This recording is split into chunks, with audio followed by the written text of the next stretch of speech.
Hello and welcome to दिल से diary. तो दोस्तों, आज की हमारी कहानी है आरव की डायरी से। शहर जयपुर।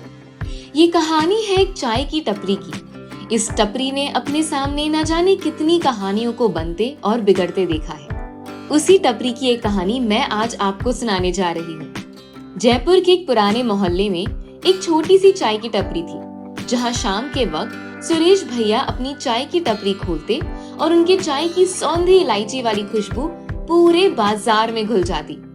टपरी के सामने एक पुरानी चारपाई और वुडन टेबल्स पर चाय के प्याले रखे जाते थे।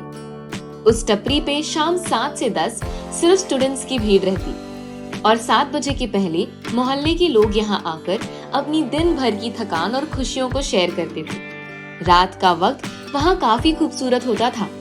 ठंडी हवाएं, चाय की गर्माहट और स्टूडेंट्स लाइफ की कहानियों का कॉम्बिनेशन एक अजीब सा सुकून देने वाला रहता था।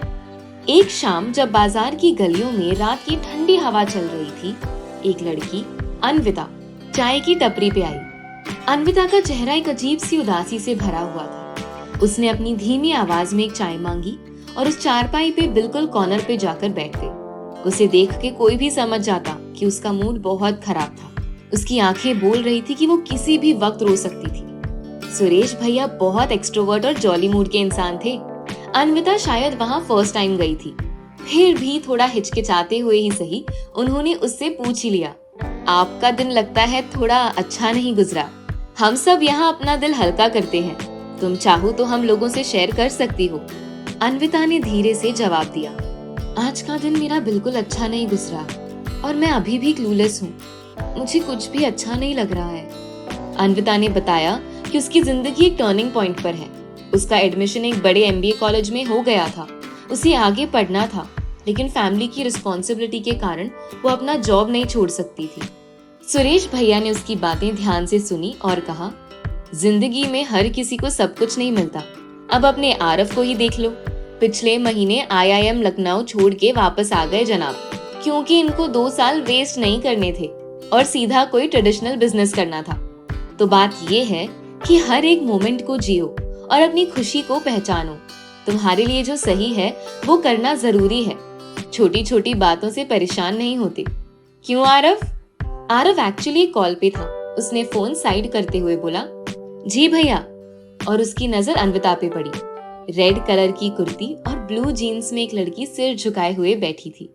हाथ में चाय का कप लिए चुपचाप बैठी हुई थी। ठंडी हवाओं से जैसे उसके खुले बाल बातें कर रहे थे। वो कभी एक हाथ से अपने बालों को समेटती तो कभी अपने झुमके से लदे कानों के पीछे उनको दबाने का ट्राई करती। आरव अपना दिल थाम के उसे देखे जा रहा था और मन में सोच रहा था, कोई इतनी परेशानी में भी इतना प्यारा कैसे लग सकता है। तब तक सुरेश भैया का फोन रिंग किया और गाना था, ये ज़मीं रुक जाए, आसमां झुक जाए, तेरा चेहरा जब नजर आए। सुरेश भैया ने कॉल उठा लिया और आरव का ध्यान थोड़ा हटा, लेकिन ये गाना जो उसकी सिचुएशन को बिल्कुल सूट कर रहा था, ये उसका फेवरेट गाना बन गया था। और उस दिन के बाद से उसे सोते जागते अन्विता का वही चेहरा बैकग्राउंड में उसी गाने के साथ हर तरफ नजर आने लगा था। अन्विता को भी उस टपरी पे जाके अच्छा फील हुआ था और वो धीरे धीरे उस चाय की टपरी पर रोज आने लगी और वहाँ लोगों से इंटरेक्ट करने लगी। एक दिन जब अन्विता टपरी पे आई, उसने देखा कि सुरेश भैया के साथ आरव भी चाय पर बैठा हुआ है। सुरेश भैया ने कहा, क्या हाल है अन्विता, वही रेगुलर तुम्हारी वाली चाय दूं? तभी आरव ने बोला, अरे भैया, आज इसे अपनी वाली स्पेशल चाय पिलाओ ना। यहाँ कोई स्पेशल चाय भी है क्या भैया? मुझे पता नहीं था, अन्विता ने बोला। उस दिन टपरी पे ज्यादा लोग नहीं थे, तो आरव ने कहा, भैया दो आज मैं बनाता हूँ अपनी स्पेशल चाय। क्या बात है आरव, सुरेश भैया मुस्कुराते हुए बोले। आरव ने 3 कप चाय बनाई और सुरेश भैया और अन्विता को दी। दोनों ने एक सिप लेते ही बोला, ये तो वाकई गजब की चाय है। सुरेश भैया ने बोला, तूने ऐसी कौन सी सीक्रेट इंग्रेडिएंट डाल दी इसमें जो इतना स्वाद आ गया? इस पे आरव बोला, अपना प्यार डाला है इसमें। सुना है प्यार से बनाई हुई किसी भी चीज का स्वाद ही अलग होता है। और सब हंसने लगे। चाय खत्म करके सुरेश भैया बोले, तुम लोग थोड़ी देर यहीं रुकना, मैं यूं गया और यूं आया। मेरे चाय का स्पेशल मसाला खत्म हो गया है, घर से लेकर आता हूँ। अन्विता ने आरव से पूछा, सुरेश भैया का घर बाजू में ही है क्या? आरव ने बोला, अरे ये बाजू वाला जो बड़ा सा व्हाइट घर है, ये भैया का ही तो है। अन्विता चौंक कर बोली, इतना बड़ा घर है उनका? वो रेंट पर रहते होंगे ना? आरव ने बात काटते हुए और हंसते हुए बोला, नहीं यार, ये उनका अपना घर है। सुरेश भैया IIT टॉपर थे। 10 साल उन्होंने US में जॉब की है, लेकिन वहाँ उन्हें अच्छा नहीं लगा तो वापस आ गए। रात में US के कंपनीज के लिए फ्रीलांसिंग करते हैं। तभी तो सुबह ये टपरी उनका स्टाफ संभालता है और शाम में भैया खुद आ जाते हैं थोड़ा हम लोगों से एंटरटेन होने। पूरे शहर में इनके लगभग 10 आउटलेट्स हैं चाय और स्नैक्स के। तुम यहाँ नई हो क्या? इस पर अन्विता ने बोला, हाँ, अभी 3 महीने पहले ही यहाँ शिफ्ट हुई हूँ। मुझे पता ही नहीं था भैया के बारे में। उनसे बात करके लगता तो था कि बहुत समझदार और अच्छे घर के हैं, बट मैंने रियलिटी ही एक्सपेक्ट नहीं की थी। आरव हंसा और बोला, भैया बहुत डाउन टू अर्थ हैं और हमारे एज के सारे बच्चों की मदद करते हैं। मैं भी IIM छोड़ के आया हूँ और मुझे भी सही डायरेक्शन देने में उनका बहुत बड़ा हाथ है। तब तक सुरेश भैया पहुँच गए। आरव बोला, तुमसे मिलके अच्छा लगा अन्विता, पर मुझे अब जाना होगा, कल मिलते हैं। बाय भैया। बाय अन्विता। ये बोल के आरव अपने घर की तरफ चला गया। अन्विता को आरव से बात करके बहुत अच्छा लग रहा था और सुरेश भैया के बारे में जान के बहुत इंस्पायरिंग फील हो रहा था।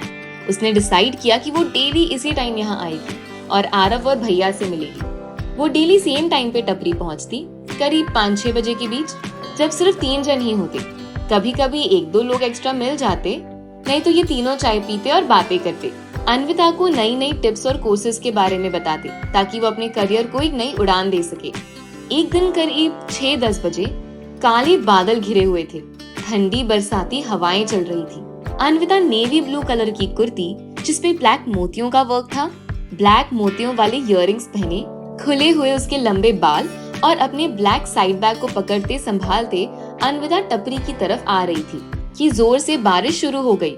आरव उसे दूर से ही देख रहा था और सोच रहा था, कोई एक सिंपल कुर्ती में इतना सुंदर कैसे लग सकता है। तब तक अन्विता दौड़ती हुई टपरी के पास पहुंच के शेड में खड़ी हो गई और अपना बैग रखते हुए बोली, अच्छा, तो आज टपरी की कमान शेफ आरव संभाले हुए हैं। आरव ने मुस्कुराते हुए बोला, जी बिल्कुल मैडम, भैया आज थोड़ा लेट आएंगे, तो आप बताइए आपके लिए क्या लगाऊं, अदरक वाली, इलायची वाली या आरव की स्पेशल चाय? That was so cute. Anvita ने बोला, आज तो स्पेशल चाय ही पीनी है। आरव के मोबाइल में धीमे धीमे गाना बज रहा था। बारिश और हवाएं एक अलग ही ठंडक दे रहे थे। आरव जिसको पसंद करने लगा था वो चेहरा उसके सामने था और उस पर से चाय की खुशबू। क्या अल्टीमेट कॉम्बिनेशन बना रहे थे। वाओ, आप इमेजिन कर सकते हो guys, this is just so beautiful. Aarav ने चाय बनाई, 1 कप अन्विता को दी और 1 कप खुद लेकर बैठा। तभी अन्विता बोली, ये कौन सा गाना चल रहा है, थोड़ा वॉल्यूम तेज कर दो ना। तू खफा हो जाए, रात भी हो जाए, दिल तेरे आंचल में छुप जाए, ये ज़मीं रुक जाए, आसमां झुक जाए, तेरा चेहरा जब नजर आए। एक प्यारा सा गाना, सुहाना मौसम, पसंदीदा इंसान और चाय की चुस्की। शायद अनजाने में ही सही, पर ये अन्विता और आरव की फर्स्ट ड्रीमी डेट थी। तो इनकी कहानी में आगे हुआ क्या? आरव ने अपनी दिल की बात अन्विता को बताई या नहीं? ये जानने के लिए you guessed it right. Stay tuned for the second part of the story. So guys, अगर आपको ये स्टोरी पसंद आई तो इसे लाइक एंड शेयर जरूर करें और हमारे चैनल दिल से डायरी को सब्सक्राइब जरूर करें। और अगर आपके पास भी कोई स्टोरी है जो आप चाहते हैं कि हम दुनिया से शेयर करें तो प्लीज हमें ईमेल करें। See you in the next video. Bye bye.